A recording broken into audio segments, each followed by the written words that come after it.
Bonjour. Ce bulletin missionnaire nous vient du Népal. Il est intitulé « En attendant ce jour ».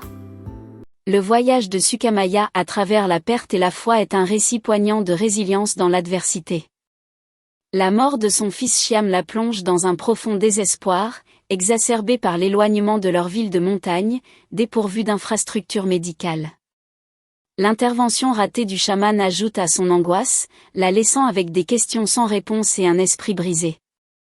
La naissance de sa fille, également nommée Shyam, apporte une lueur d'espoir dans la vie de Sukamaya, mais cette joie est de courte durée.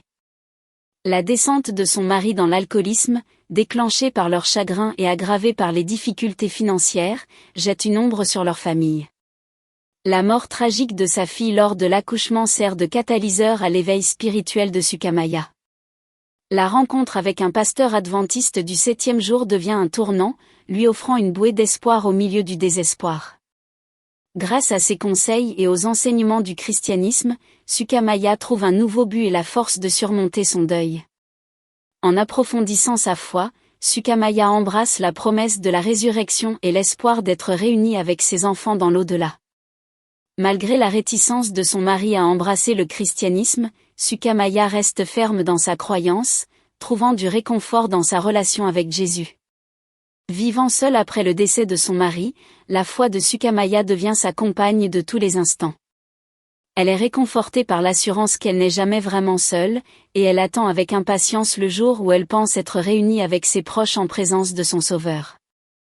Le parcours de Sukamaya témoigne du pouvoir de transformation de la foi et de la résilience face à une perte profonde.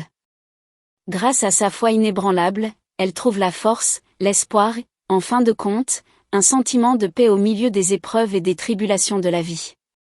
Sukamaya vit désormais seule chez elle, mais elle sait qu'elle n'est pas vraiment seule. Elle dit qu'elle vit avec Jésus. Elle est heureuse parce qu'elle croit que Jésus viendra ressusciter son fils et sa fille un jour. Voici ce qu'elle a dit, « Je vais les serrer dans mes bras parce qu'ils sont mes enfants, mon cœur. L'une des raisons pour lesquelles je suis devenue chrétienne est que j'espère les revoir. » Une partie de l'offrande du 13e sabbat de ce trimestre contribuera à la création d'une école où les enfants pourront découvrir l'espoir de Sukamaya au Népal. Merci de prévoir une généreuse offrande du 13e sabbat le 30 mars.